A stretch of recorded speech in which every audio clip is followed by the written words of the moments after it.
Super Mario Maker 2 had such a weird short lifespan on the Switch. It felt like a blip in that whole era, and I felt like this game deserved so much more than that. Like, its whole potential got snuffed way too early. Now, I never had a Wii U back then during its, heyday. I got one many years later, so I didn't play Mario Maker 1 on the Wii U. I was one of these people. And yes, I did put over 100 hours into it, and I absolutely enjoyed my time with it. It was fantastic. But this one, from the point that it was revealed, it felt like it was going to be even better. A lot of the concerns and things that we felt were missing from the first one were there, and it's like this had the potential to be way better. The problem is that now this isn't really the Switch's fault. It just wasn't really made with the Switch in mind. I'm gonna get into one of my first problems here. The controls. Playing levels is completely fine. It's the same as if you're playing Mario Maker 1 on the Wii U or 3DS. But face buttons and stuff, you're just playing 2D Mario. That's completely fine. But when you're making levels, oh my goodness, it is a complete clutterfest. Like, the way they changed the menus to be these spinning wheels feels really annoying to like navigate through to find the parts you need instead of just the drop down in the original game. And you needing to do everything with like buttons and no like touchscreen or anything. Well, you can play it portably, but I don't know. The way that they made the UI and layout in the second game made it so that even in handheld mode, it is a bit of a pain to still play. But I would much prefer doing it that way than just on docked, because docked, it is a pain to create levels. Now, it's still extremely fun, don't get me wrong. Like, I poured 30 plus hours into this game. A good chunk of that was towards its story mode, but most of the time it was me creating levels. It's still a blast, don't get me wrong. But like, it is a lot more cumbersome in the second game because of that. Like, this type of style of game was definitely made more in mind with like a 3DS or a Wii U because of those game pads or touchscreens and stuff with the stylus. Yes, on the 3DS, it is a lot more cramped and smaller, but that stylus made the course creation process a lot easier than on Switch 2. So that's one of the big complaints.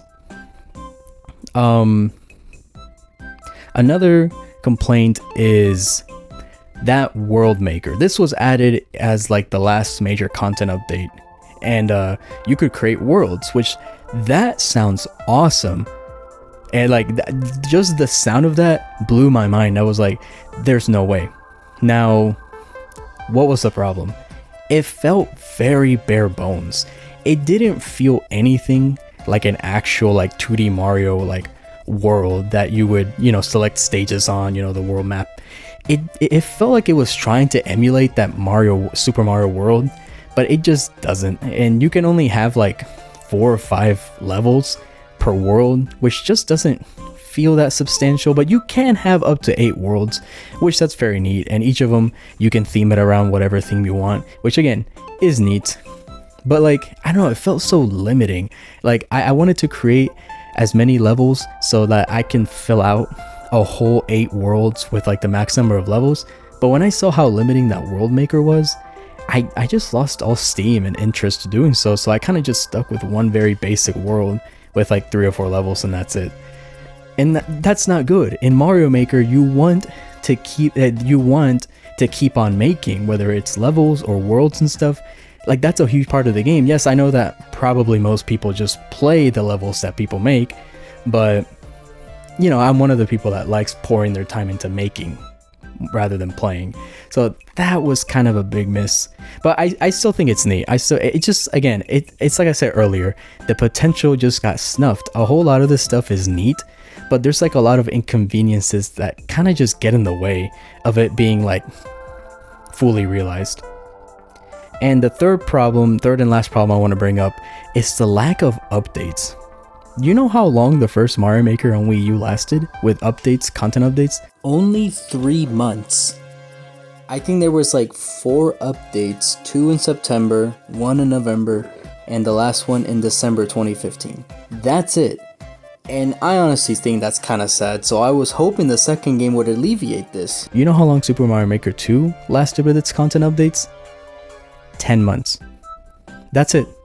It released in June 2019, and the last update was that World Maker update in April 2020. Is that just not sad?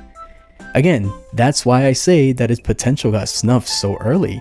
And even then, the updates in those short 10 months were so sparse, and they only added like a couple of parts here and there. There was not much added.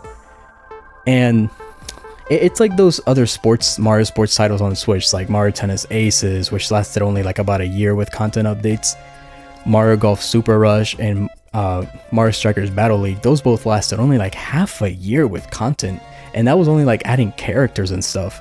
So yeah, it seems like Mario Maker 2 was yet again just one of those, like, like the gameplay itself is pretty solid. It's just that the content is very lackluster. But I feel like Mario Maker at least kind of outdid these sports titles, because there is a lot more for you to do. It is kind of cheating because you have all those levels that people continue to do to make and upload to this day. And there's like a lot of neat features that the second game introduces that the first one doesn't. One of them being the ninja speedruns. Those are neat to do. And like I said, you can play other people's worlds, which can be fun, but also can be quite frustrating because some people really just want to make you suffer. And you can play other people's levels. I personally think that the search function is slightly better, but not by much.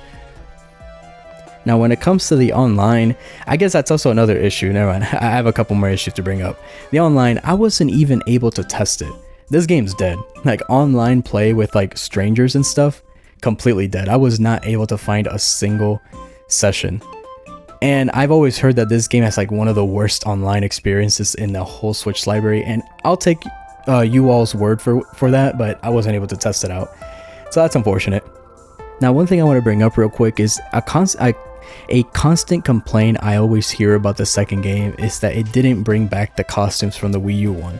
Now, I'll say very quickly, again, I never had the Wii U game, so I never really felt attached to these costumes, and that's probably why I never really understood like the big deal. Like, yeah, they're cute, and there's like a lot of cool like throwbacks and references, characters that are pretty obscure, and even some anime characters which are so random, but like, I don't know, to me they're just costumes. I actually think that the whole being able to play as Link or Super Mario 2 USA Mario is like a lot cooler. I mean, they even bring the Fire Flower from Super Mario Land. It's so cool.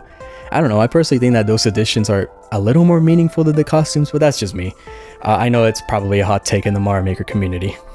And going back to the course making, I forgot to bring up one thing.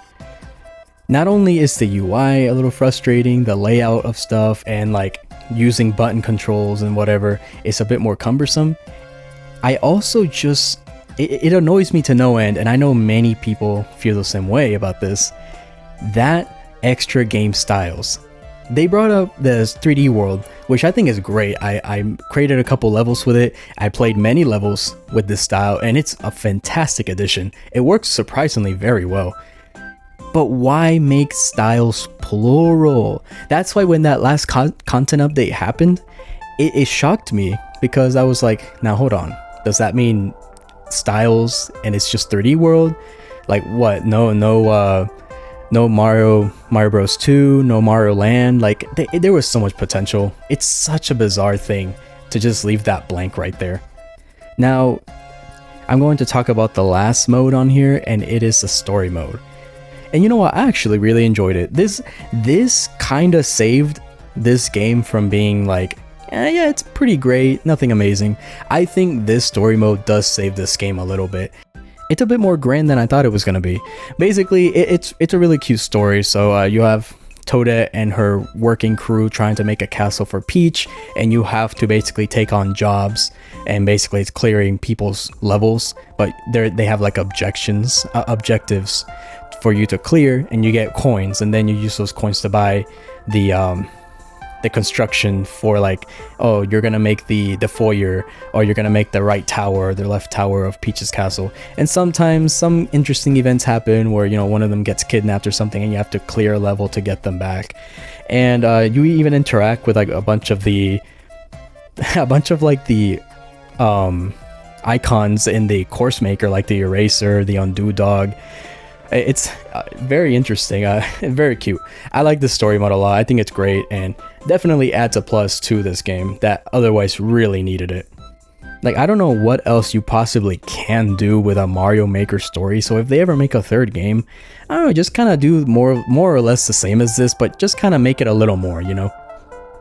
Now, throughout this review, yes, I did sound quite negative at times, but again, this is still a phenomenal game. Now, I would put this Mario Maker 2 game over the 3DS one, and whenever I do play that Wii U original, I probably would put it over Mario Maker 2, even though I think Mario Maker 2 content-wise, although it is a bit mixed with its execution here and there, is more substantive and a bit more impactful than the first game.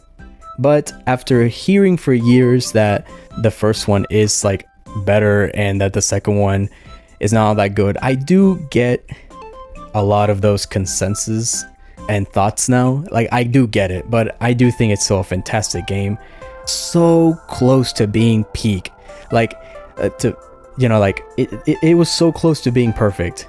But you know, with that control scheme, the course making, the world maker, the lack of content, like the very short lifespan of content releases, not giving us more game styles, even though you really emphasize that. And I don't know, it's just a lot of these little issues build up to kind of, you know, it just kind of diminishes the experience a bit, but I still think it's an amazing game. And I hope that when they make a third one, I hope they do, they're able to iron out a whole lot of these issues and that they can make a Mario Maker that is truly, you know, worthy of the capabilities of the device. I mean, look, the Switch 2 uses mouse controls. I mean, I wish that they would actually make a Switch 2 edition of Super Mario Maker 2 so they can add the mouse control functionality, but if they don't, at least add that with the third game. That would alleviate such a huge issue that I had with Mario Maker 2, and it probably will be a perfect 10 out of 10 if they do it right.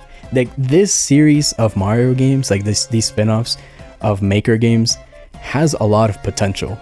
And they sell well, so I think Nintendo knows this too. Like, the third game just needs better execution and better controls. Hey, so if you made it to the end of the video, I really appreciate it.